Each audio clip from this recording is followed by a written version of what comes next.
Hi, this is Teacher Bob. This tutorial is dedicated to my daughter Jesh, who is a fan of Taylor Swift.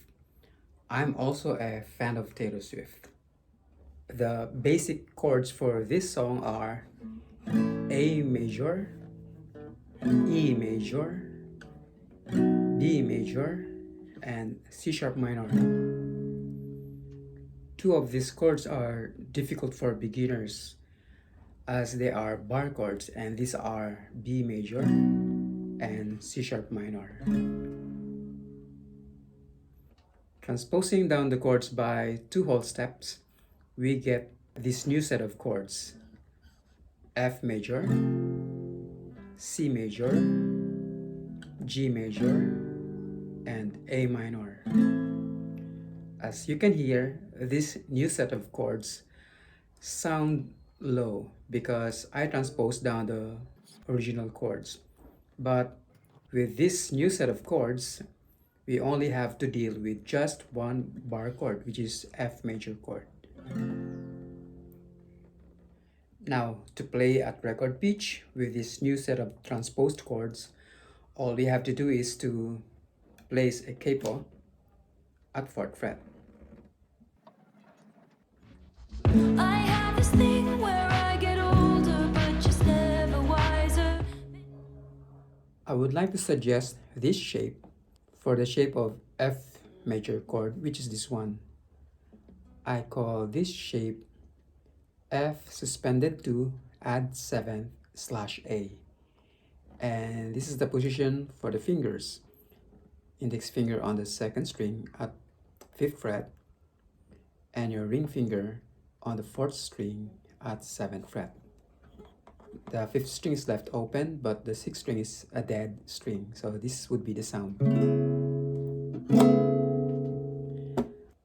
This chord is not a basic chord, but it is a simple chord, as you only have to press 2 strings, the 2nd and the 4th strings. The other 3 strings are left open. For simplicity, I'll just name or notate this shape as F in this content. Another suggestion is to play this shape G6 in place of the shape of G major chord, which is this one. And for the shape of G6, as you can see, you only have to press 2 strings, the 5th and the 6th strings. So now my suggestion for the chord progression is this one.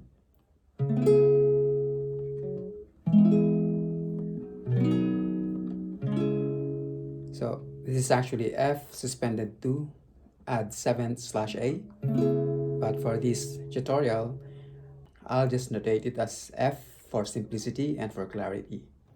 And C major shape. And instead of G major, you have G6 and A minor. And this would be the chord progression for the verses, specifically verse 1, verse 2, verse 3, and verse 4.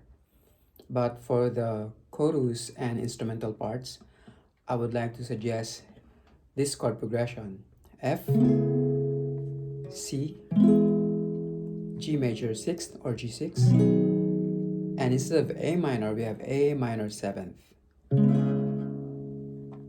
Now let me discuss with you the chord fingering and transitioning between chords. So for the verses, we have F, index finger on the 2nd string at 5th fret, ring finger on the 4th string at 7th fret. And then for the shape of C, all you have to do is bring the ring finger 1 string up, so that would be on the 5th string, and then position your middle finger on the 4th string. And then to move to the next chord, which is G major 6 or G6, all you have to do is bring these 2 fingers 1 string up and let go of the index finger. And then to A minor, You have your index finger on the second string at 5th fret, middle finger on the 4th string at 6th fret, and ring finger on the 3rd string at 6th fret. And for the chorus and instrumental part, we have almost exactly the same chord progression, except that instead of A minor, we have A minor 7th. So the transitioning between chords is going to be like this. For F, and then raise the ring finger to 5th string, add the middle finger on the 4th string for C, and then move your middle and ring finger 1 string up, let go of the index finger for G6, and then for A minor 7, your index finger on the 2nd string at 5th fret and your middle finger on the 4th string at 6th fret. By the way, if you are not familiar with the parts of the guitar, like for example, this is 5th fret and 6th and then 7th fret, click this link for that lesson. This song is a good application lesson for learning split measures, as all the measures of this song are split measures. A split measure is a measure that has 2 or more chords. For this song, you have 2 chords for each measure. And so you have F and C in the same measure, and going to the next measure you have G6 and A minor, or G6 and A minor 7 for the chorus and instrumental parts. So F and C split a measure, as well as G major 6 or G6 and A minor split the next measure, or G6 and A minor 7 split the next measure. And if you are not familiar to reading chord diagrams, click this link for that lesson. I suggest this rhythmic pattern for verses 1, 2, 3, and 4, and also for chorus and instrumental parts. As you can see, we have downstroke at count 1, downstroke between counts 2 and 3, upstroke between counts 3 and 4, downstroke at count 4. And since each measure has 2 chords, we do a downstroke right at count 1 for the first chord, and for the next chord, a downstroke between counts 2 and 3, upstroke between counts 3 and 4, and another downstroke at count 4. So the first chord gets 1 stroke, and the next chord gets 3 strokes. So for a split measure that has F and C chords, it goes like this: 1 and 2 and 3 and 4. So again, 1 and 2 and 3 and 4. And for the next measure with G major 6 or G6 and A minor chords, it goes like this: 1 and 2 and 3 and 4. Again, 1 and 2 and 3 and 4. So if I play those 4 chords, meaning 2 measures of playing, it goes like this: 1 and 2 and 3 and 4, and 1 and 2 and 3 and 4. So this rhythmic pattern requires you to do 8-note counting: 1 and 2 and 3 and 4. And the rhythm sounds like this: 1 and 2 and 3 and 4. So all you have to do is practice counting even and steady. So if you're having difficulty doing this pattern, all you have to do is slow it down, slow the tempo.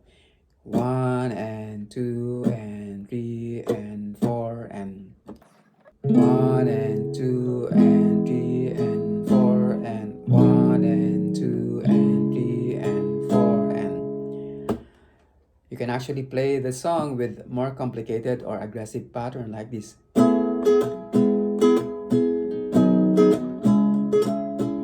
But I would say if you are having difficulty doing this pattern, then playing the more aggressive pattern would be even harder.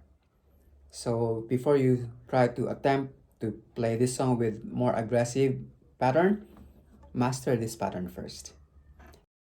When you have mastered this pattern, all you have to do is just add strokes between these strokes. I suggest this rhythmic pattern for verse 5. Still, we have to do 8-note counting, 1 and 2 and 3 and 4 and. But as you can see, you only have 2 downstrokes, one right at count 1, and the other downstroke is on the end between counts 2 and 3. So just a downstroke for each chord.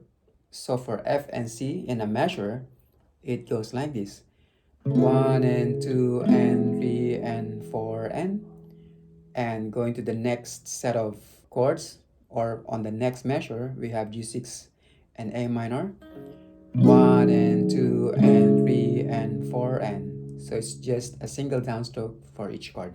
So to play for 2 measures, 1 and 2 and 3 and 4 and 1 and 2 and 3 and 4 and. But for the last line of this verse, I suggest that you apply the first pattern, which is like this: 1 and 2 and 3 and 4 and 1 and 2 and 3 and 4. Now, for verse 6, I suggest for the second pattern, which is the pattern that I suggest for verse 5. So it goes like this: 1 and 2 and 3 and 4 and 1 and 2 and 3 and 4 and 1 and 2 and 3 and 4 and 1 and 2 and 3 and 4 and. So again, just a single downstroke for each chord. And for the outro, I suggest also the same pattern. So just a downstroke for each chord: 1 and 2 and 3 and 4 and 1 and 2 and 3 and 4 and. So that's how you play the outro. If you want to learn more about rhythmic patterns, or basic strumming patterns, click this link for that lesson. You might want to check out the other tutorial or contents that I made for songs of Taylor Swift. In the description box, I have placed a link there for those songs. And for the demo or playthrough for this song, click this link. Thank you for watching. Enjoy. Don't forget to click the like and the subscribe button.